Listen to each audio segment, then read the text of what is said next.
우리 모든 성도님분들께 주님의 평안을 빕니다. 네. 네. 지난 주 중에 우리나라 영화 기생충이 뉴욕 타임즈가 선정한 21세기 최고의 영화로 뽑혔다는 반가운 소식이 있었습니다. 영화의 호불호는 있을 수 있지만요, 이 영화의 완성도나 메시지가 이 전 세계인의 마음을 움직였다는 사실은 누구도 부인하기 어렵죠. 놀라운 점은 이 영화가 한국 사회의 디테일한 현실을 그렸음에도 불구하고 이 세계적인 공감을 끌어냈다는 점입니다. 지극히 한국적인 이야기처럼 보이지만 사실은 전 세계인이 공감이 가는 우리 모두의 이야기였던 것이죠. 영화 속에 담긴 풍자와 해악, 또 보는 이들에게 던지는 고민과 질문은 저에게도 아주 인상 깊게 남아 있습니다. 우리의 인생도 그런 면이 있는 것 같습니다. 오늘 내가 살아가는 현실, 내가 껴안는 질문들이 다른 이들에게 하나의 거울, 하나의 해답이 되기도 하지요. 2000년 전에 쓰여진 성경 속 이야기에 우리가 공감하는 것도 같은 이유라고 생각합니다. 성경 속 인물들도 그 시대와 현실 속에서 마주했던 문제 속에서 분투하며 살아갔습니다. 그 속에서 실패와 좌절을 겪기도 했고요, 또 회복과 영광을 경험하기도 하죠. 하나님께서 그들의 삶을 성경에 기록한 이유는 그들이 완전해서가 아니라 그들의 모든 인생 가운데 함께 하시는 하나님을 우리에게 알려주시기 위함입니다. 그들의 모든 인생 가운데 함께 하신 하나님께서 우리의 모든 인생 가운데도 함께 하십니다. 그리고 하나님께서는 우리가 살아가는 현실, 우리의 인내와 고백을 복음의 증언으로 사용하십니다. 하나님은 우리 삶을 통해 그분의 살아계심을, 그분의 역사하심을 세상 속에 증거하시는 분이기 때문입니다. 오늘도 우리와 함께 하시며 우리 삶을 통해 복음의 이야기를 써내려가시는 하나님께 감사와 찬양을 올려드립니다. 잠시 기도하고 말씀 나누겠습니다. 주님, 이제 주님의 말씀을 나누고자 합니다. 주님의 참 복음의 진리를 바르게 잘 전할 수 있도록, 잘 들을 수 있도록 성령 하나님께서 이 시간 이 자리 가운데 우리의 마음 가운데 역사하여 주시옵소서. 예수님의 이름으로 기도드립니다. 아멘.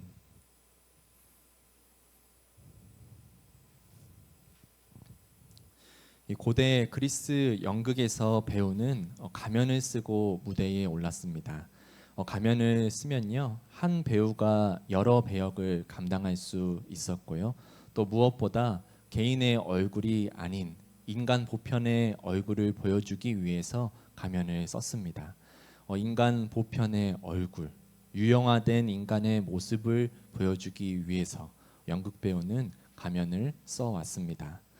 기원전 6세기경에 고대 그리스에서 연극이 시작된 이후에 16세기가 되어서야 배우들이 가면을 벗고 연극을 했습니다. 무대 위에서 가면을 쓰고 연기하는 배우, 그 배우를 고대 그리스어로 휘포크리테스라고 불렀습니다. 이 단어는요, 시간이 지나면서 연극 무대가 아닌 인생의 무대 위에서 연기하는 사람, 가면을 쓴 것처럼 겉과 속이 다른 사람을 뜻하는 의미로서 위선자, 가식적인 사람을 뜻하는 말이 되어 버렸습니다. 위선자를 뜻하는 영어 단어 히포크리트도 여기에서 왔습니다. 예수님께서도 이 단어, 이 히포크리테스를 사용하셨는데요. 예수님께서는 당대의 종교 권력을 이용해서 백성들을 압제하던 이들을 향해서 혼내셨죠. 개역 개정에서는 이 화이스 진저 외식하는 자들아라고 하셨고, 새 번역에서는 조금 더 외식이란 말을 우리가 잘 안 쓰잖아요. 그래서 위선자들아라고 적혀져 있습니다. 이때 외식하는 자, 이 위선자라고 번역된 헬라어 단어가 바로 히포크리테스입니다. 그들의 겉으로 보이는 행동과 이 속마음이 다르다는 것이죠. 그런데 엄격한 기준에서 이 위선과 가식이 없는 사람이 있을까요? 우리 내면과 행동을 완벽하게 일치시키며 살 수 있는 사람은 아마도 없을 것입니다. 그리고 이 어느 정도의 위선과 가식은 우리에게 필요하기도 합니다. 자기 생각과 다르더라도, 자기 의견과 다르더라도 그것을 그대로 표출하지 않고 상대방을 존중하고 배려하는 모습으로서의 그런 위선과 가식도 있으니까요. 우리는 그것을 다른 말로 예의다, 또 절제다라고 말하기도 하죠. 예수님께서 비판하신 위선은 단지 이 겉과 속의 불일치가 아니었습니다. 그들이 위선을 행하는 동기, 그들이 위선을 행하며 그 안에 품고 있던 악함을 지적하신 것입니다. 이 오늘 말씀에서도 이 초기 교회 공동체 안에서 있었던 위선의 사건이 나오는데요. 하나님께서는 위선의 행위보다 그 위선의 동기를 엄격하게 엄밀하게 보십니다. 오늘 말씀을 통해서 하나님께서 그분의 거룩함을 얼마나 중요하게 여기시는지, 또한 당시의 기준으로 이 아나니아와 삽비라의 죄는 어떤 의미였고 오늘 우리에게는 어떤 메시지인지 함께 나눠보고자 합니다. 예수님을 체포하고 불의한 재판으로 죽음에 이르게 했던 유대의 핵심 권력층인 제사장들과 사두개파 사람들이 이 베드로와 요한도 붙잡았습니다. 이 당시 사두개파 사람들은 이 다윗과 솔로몬 왕 시대의 제사장이었던 이 사독 제사장의 정통성을 지닌 이 제사장 가문으로서 이 제사장의 특권으로 이 권력과 부를 누리던 사람들이었습니다. 그들은 로마 제국과 결탁하여 그들의 정치적인, 사회적인, 종교적인 모든 혜택을 보장받았습니다. 그들은 이 절대 다수의 백성들이 겪고 있는 가난과 압제를 외면한 채 그들의 특권을 지키기 위해서 성전 체제를 더욱 견고하게 했습니다. 그들은 하나님의 마음을 외면한 채 그들의 특권을 강화하기 위해서 율법을 확대하였습니다. 이 사두개인들이 죽음 이후의 부활을 믿지 않은 이유도 이 어쩌면 이 모세 오경만을 믿었다는 신학적인 이유 외에도 현실에서 그들이 이미 천국을 누리고 있었기 때문은 아니었는지 생각해 봅니다. 그들에게 예수님은 그들의 견고한 성전 체제를 위협하고 이 하나님 나라의 새로운 질서로 백성들을 선동하는 불순한 존재였습니다. 구약의 선지자들이 그토록 예언했던 메시아가 왔음에도 불구하고 그들은 예수님을 거절했을 뿐 아니라 예수님을 죽음으로 몰아넣어 그들의 체제와 사회 질서를 안정시켰던 것이죠. 예수님을 따르던 수많은 백성들도 예수님의 죽음 앞에 각기 흩어졌고 예수님의 제자들조차 예수님을 버리고 도망치기 바빴습니다. 그렇게 모든 것이 정리됐다고 생각한 순간 예수님의 부활 소식이 온 이스라엘에 전해졌습니다. 심지어 그들의 핵심 장소인 성전에서 예수의 이름으로 기적이 일어나기까지 했습니다. 이 부활하신 주님께서 이제 성령 하나님으로서 모든 육체 위에 모든 이들에게 임하시고 살아 역사하신다는 복음의 소식이 전해진 것입니다. 그래서 그들은 예수님을 붙잡듯이 베드로와 요한을 붙잡고 불의한 재판을 하려고 했습니다. 그러나 예수의 이름으로 치유를 받은 그 지체 장애인이 그들 곁에 서서 증인으로 있었고 또 이 치유 기적과 이 재판을 많은 백성들이 지켜보고 있어서 어쩔 수 없이 예수 이름 전하지 말아라, 언급하지 말아라 이렇게 협박하고서 베드로와 요한을 풀어줄 수밖에 없었습니다. 생명의 위협 속에서도 담대하게 복음을 선포하고 자신의 생명을 위협한 그들에게조차도 복음으로 초청했던 베드로와 요한은 그렇게 풀려났던 것이죠. 성령 하나님으로 충만했던 이 초기 교회 공동체는 이런 베드로와 요한처럼 어떤 위협 속에서도 담대하게 복음을 전하며 이 모든 이들에게 사랑으로 복음을 실천했습니다. 지역 공동체의 역할인 회당을 대체하는 교회 공동체로서 이 성도들은 서로를 돌보고 살피며 서로를 지탱해 주는 진정 그리스도의 한 몸 되어 교회를 이루어 갔습니다. 성도들은 자기 재산을 나누어 교회 공동체에 가난한 사람을 돌보았습니다. 이 자기 밭을 판 돈을 가져온 사람도 있었습니다. 우리가 여기서 짚고 넘어가야 할 것은요, 이 초대교회가 이 성도 개인의 재산을 강제적으로 뺏거나 또는 개인의 재산 소유권을 부정한 것이 아니라는 점입니다. 그들이 행한 나눔은 먼저는 그리스도의 다시 오심을 소망하며 구약에서 또한 하나님께서 명령하신 이웃사랑을 실천한 것이었고요. 또 당시 유대 공동체로부터 배척당하는 쫓겨나는, 그래서 살 국리가 어려운 서로를 돌보기 위한 어떤 생존 방책으로도 볼 수 있습니다. 그래도 이런 상황 속에서 유대인들은 어찌어찌 살아갈 수 있었을 것입니다. 그런데 이 초기 교회 공동체에는 이 자신의 힘으로는 살 수 없던, 생존할 수 없는 이들도 속해 있었습니다. 고아와 가부들, 또 노예와 종들, 또 심지어 예수를 믿게 된 이방인들까지 이 초대교회에는 있었기 때문인데요. 이 비율적으로 이 다수의 성도들이 이 사회적 약자인 성도들을 돕기 위해서 자발적인 나눔을 실천한 것입니다. 이런 초기 교회 공동체가 행한 나눔과 구제는요, 이 새로운 율법을 만든 것이 아니고요, 이미 구약의 율법에서 명한 이웃 사랑의 율법을 준행한 것이고 또 그 사랑을 확대하여서 실천한 것입니다. 회당에서는 이방인들은 이렇게 돕지 않았거든요. 도우라고 했지만서도 근데 이방인들, 종노예들까지도 다 품고 도왔으니까 더 확대한 것이죠. 다시 말해서 유대인들, 또 이렇게 개인 토지가 있거나 개인이 경제 생활을 했던 사람들이 다 함께 힘을 모아서 이 구약 율법의 바탕 위에서 또 사도들의 원칙 아래에서 도움이 필요한 그런 사람들을 돌보았던 것입니다. 그 모습을 사도행전 저자인 누가는 이렇게 기록하고 있는데요. 이 사도행전 4장 32절에서 37절 말씀입니다. 제가 읽겠습니다. 믿는 사람들은 모두 한 마음 한 뜻이 되어 아무도 자기 재산을 제 것이라 하지 않고 모든 것을 서로 나누어 썼다. 사도들이 큰 능력으로 주 예수님의 부활을 증거하자 사람들은 큰 은혜를 받았다.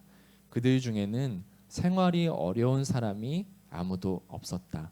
이것은 땅이나 집을 가진 사람들이 모두 팔아 그 돈을 사도들에게 가져와 각 사람의 필요에 따라 나누어 주었기 때문이다.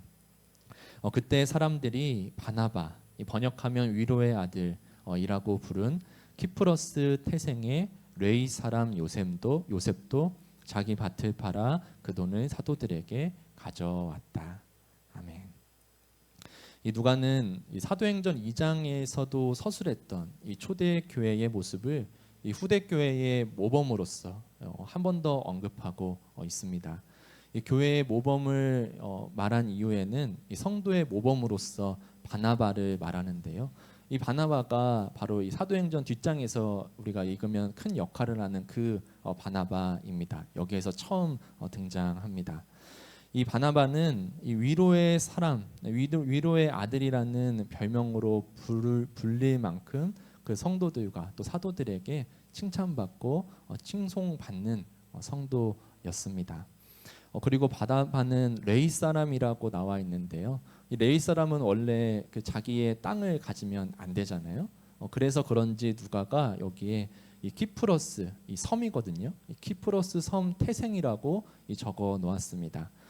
생각해 보면은 이 유대 땅에 살고 있는 이 레이 사람이 아니라 키프러스 샘 태생으로서 다른 좀 이방 땅에 있는 섬의 태생으로서 율법을 이렇게 엄격하게 지키고 있지는 않았다, 이렇게 좀 이해하기 위해서 적어 놓은 것 같습니다. 그렇게 이 교회의 모범을 이야기하고 성도의 모범을 이야기한 후에 이제 5장이 시작되는데요. 이어진 사도행전 5장에서 바로 오늘 본문 이 아나니아와 삽비라 부부가 등장합니다. 이 부부는 앞서 등장한 바나바와 같이 자신의 땅을 팔고 그 돈을 사도들에게 가져왔습니다. 그런데 이 부부는 그 땅을 판 돈의 일부를 감춰 놓고서는 돈 전부를 가지고 온 것처럼 이 사도들을 속이려고 하였습니다. 베드로가 그것을 눈치챘습니다. 어떻게 알았던 것일까요? 그 전에 이미 관계가 깊어서 어느 정도의 땅을 소유했는지 알고 있었던 것일까요? 아니면 지금처럼 토지 실거래 금액 이런 것들을 조사할 수도 없었을 텐데요. 이 베드로가 아마 그 땅값의 시세를 좀 알고 있었던 것이었을까요? 여러 정황들을 통해서 성령 하나님께서 베드로에게 깨닫게 하신 것이라 생각이 듭니다. 그래서 베드로는 이 아나니아를 추궁합니다. 이 어느 누구도 너에게 땅을 팔라고 강요하지도 않았고 또 그 땅 판 값 일부를 가져와도 아무도 너를 비난하지 않는데 왜 거짓말을 하냐고 이 아나니아에게 묻지요. 이 베드로는 이 거짓말이 사람이 아니라 하나님을 향한 거짓말이라고 강조합니다. 그런데 말씀을 보시면 여기에 아나니아의 답변은 없고 그가 갑작스럽게 죽었다고 말씀은 이어지는데요. 그 부분은 이 아나니아는 도대체 왜 그랬던 것일까요? 아마도 이 앞에 있는 맥락을 생각해 보면 이 사도들에게 바나바라고 불리는 이 위로의 아들이라고 불리는 요셉의 모습이 부러워서 그와 같은 칭찬과 칭송을 이 교회 공동체로부터 사도들에게서 받고 싶어서 그랬던 것 같습니다. 이 아나니아가 죽고 난 뒤에 3시간쯤 뒤에 그의 아내 삽비라가 사도들에게 찾아왔죠. 베드로는 똑같이 그녀에게 물었습니다. 땅을 판 돈이 이것뿐이냐고 물었던 질문에 이 삽비라도 똑같이 답하였고 그녀도 그의 남편처럼 갑작스럽게 하나님의 징벌로서 죽게 되었죠. 이 소식을 들은 사람들은 모두 두려워했다라는 말로 이 사건은 종결됩니다. 이 본문을 읽어보면 조금 요약적으로 서술되어 있는 것 같고요. 그리고 아무런 경고 없이 너무나 가혹하고 또 즉각적으로 하나님의 심판이 내린 것처럼 느껴집니다. 이런 생각 드시지 않으신가요? 다 판 것처럼 좀 속였다 하더라도 일부를 감췄다 하더라도 남들은 자기 땅 팔지 않는 사람도 있는데 자기 땅을 팔아서 헌금까지 했는데 그냥 좀 이렇게 넘어갈 수 있었던 것은 아닌지 거짓말은 했어도 어찌 됐든 선한 일을 헌금을 한 거니까 그것을 더 이렇게 바라봐주고 거짓말하지 말아라 좀 이렇게 말해주고 끝날 일은 아니었는지 말입니다. 그래서 이 성경 본문을 읽으면 우리 안에 있는 이런 약간의 당혹스러움 그리고 이런 질문들이 이렇게 올라오기도 하죠. 또 이런 심판을 받는다면 이 직접적인 위협은 아닌 것 같은데 오히려 이 전장에 있었던 이 유대 권력의 그 사두개인들 이런 사람들한테 먼저 심판이 임해야 되지 않나라는 생각도 들고요. 그래서 더욱 이 본문은요, 이 지금 우리의 윤리적 기준이 아니라 당시 시대의 문화적 기준 그리고 그 배경을 더 면밀하게 살펴보아야 하는 사건입니다. 먼저는 사전에 아무런 경고가 없지 않았나 생각이 드는 부분인데요. 이 아나니아와 삽비라 부부가 이 초대 공동체, 이 초대 교회 공동체 안에 이미 들어와 있었고요. 또 앞서서 이 바나바의 헌신을 언급하는 이 성서의 순서를 본다면 직접적인 경고는 아닐지라도 이미 그들은 초대교회 공동체 안에서 이 사랑의 실천을 보았고 또한 그 사랑을 통해서 칭찬하고 칭송받는 그런 것들을 이미 경험하고 보아서 알고 있었고 그 안에서 이루어지는 성령의 역사도 경험했다라는 것을 우리는 추측할 수 있습니다. 또한 베드로 사도가 이 아나니아와 삽비라에게 던진 질문은요, 그들이 모의에서 저지른 잘못을 돌이킬 수 있는 기회이자 경고이기도 하였습니다. 이 먼저 찾아온 아나니아의 답변이 없는 이유는 이 거짓을 답했던 아나니아의 답변을 생략하고서 베드로의 질문과 책망의 내용을 이 성서에서 강조하기 위함이라고 보여집니다. 이 베드로는 돈의 액수를 문제 삼지 않았습니다. 그들 마음에 사탄이 가득하다고, 너는 지금 사탄에 홀렸다고 말할 정도로 이 위선적인 행동보다 그 위선의 이유를, 그 마음의 악함을 지적하였습니다. 또한 이 사건을 온전히 이해하려면 이 당시 사회의 문화적 배경을 함께 살펴볼 필요가 있는데요. 이 고대 지중해 세계는 국가의 법이나 제도보다 이 명예와 수치를 기준으로 옳고 그름을 판단하는 문화 속에 살아갔던 때였습니다. 이걸 흔히 명예 수치 문화라고 부릅니다. 쉽게 말해서 명예는요, 일종의 사회적인 평판을 의미합니다. 어떤 존경심을 갖게 되는 거죠. 사람들이 이 사람의 평판을 좋게 보는 것. 그리고 반대로 수치는 사회적인 불명예, 그 사람의 어떤 부끄러운 면을 의미합니다. 그래서 이 시대에는 어떤 개인이나 공동체의 사회적 평판, 이 존경을 받아야만 생활이 가능했습니다. 이 사람이 정직하고 신뢰받는 사람이구나 라는 이런 평판이 있어야 이 거래도 가능했고요. 또 혼인도 가능했었죠. 그래서 그냥 사회적 평판이 좋고 나쁘면 기분 좋고 나쁜 정도가 아니라 자신의 개인과 공동체의 생존이 직결된 문제였다는 것입니다. 자신의 명예를, 이 자신의 사회적 평판을 지켜야만이 사회적 관계와 사회적 기능이 가능했다는 뜻입니다. 그래서 이 공동체의 신뢰를 깨트리는 거짓말이나 위선은요, 이 공동체 전체를 위험에 빠뜨리는 중대한 범죄로 간주되었습니다. 그 공동체가 그동안 쌓아온 명예와 신뢰가 일종의 사회적 보증의 역할을 감당하는데 그것을 한순간에 망가뜨릴 수 있는 일이니까요. 아주 중대한 범죄인 것이죠. 이 초대교회는 자발적인 나눔을 통해서 구약 율법을 준행하고 율법을 넘어서는 하나님의 사랑을 실천했습니다. 그 나눔은 단지 개인 차원의 선행이 아니라 공적인 신앙 고백이면서 동시에 그 공동체에 참여하는 방식이었습니다. 그 모습은 이 초대교회가 지켰던 하나님의 거룩함이자 동시에 그들이 사회적으로 쌓아온 명예와 신뢰이기도 했던 것입니다. 이런 이 문화적인 배경의 기준에서 본다면 이 아나니아와 삽비라의 죄는 단지 개인적인 차원의 죄가 아니라 이 초기 교회 공동체가 지켜온 사랑의 질서를 거짓과 위선으로 망가뜨리는, 그들이 그동안 지켜온 하나님의 거룩함, 공적인 명예와 신뢰를 무너뜨리는 이 중대한 범죄였던 것입니다.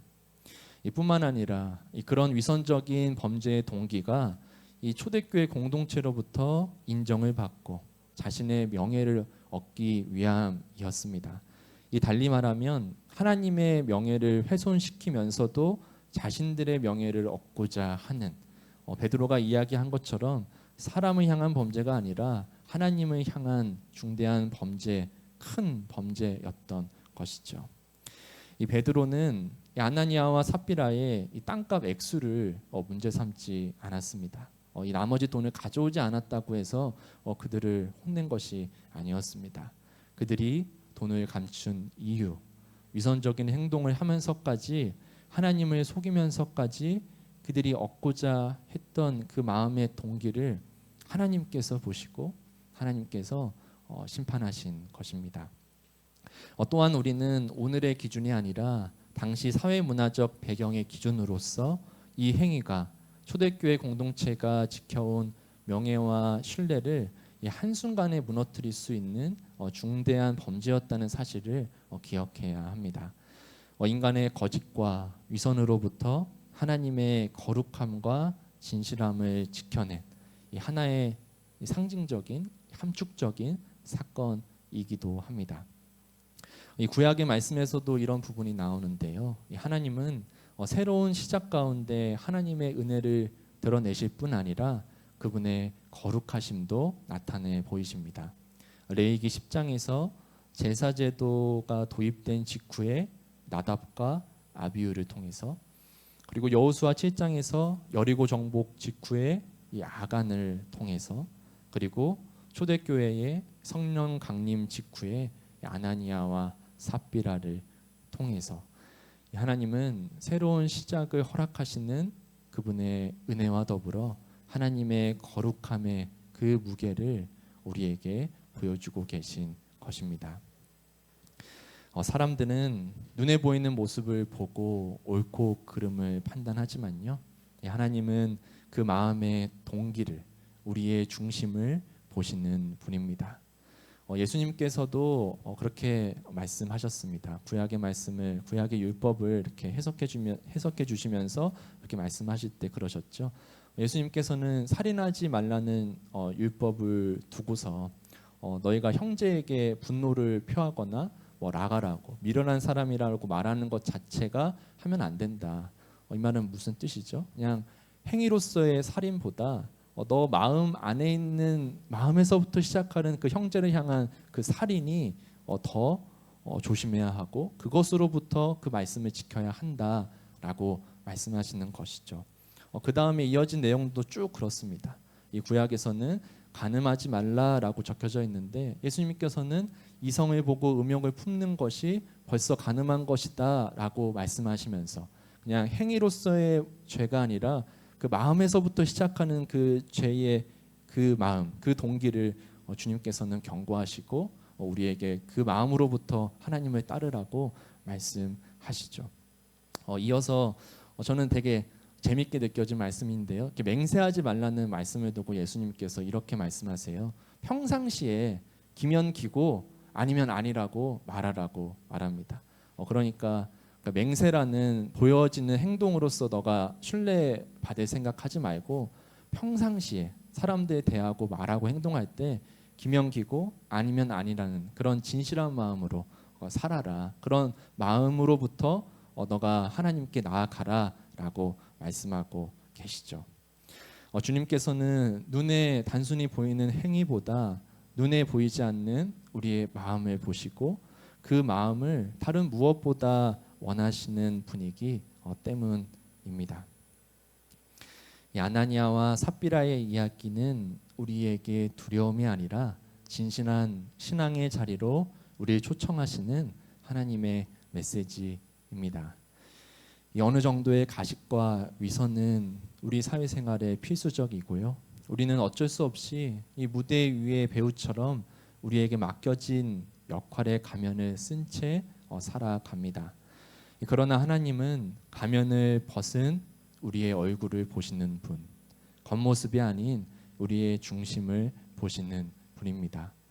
우리의 신앙과 행동을 완벽하게 일치시키며 살 수 있는 사람은 아마 없을 것입니다. 하나님은 그런 우리의 연약함을 아시는 분입니다. 그래서 하나님은 우리에게 그런 완벽한 모습을 요구하지 않으십니다. 하나님은 우리가 살아가는 그 시대와 현실 속에서, 그 문제 속에서 그분을 향한 진실한 믿음으로 분투하며 살아가는 모습을 우리에게 원하시고 계십니다. 하나님을 향한 진심으로, 이웃을 향한 사랑으로, 우리 삶 속에 신앙의 분투함으로 하나님과 함께 계속해서 복음의 이야기를 써내려가는 우리 모두, 우리 교회 되기를 간절히 축원드립니다.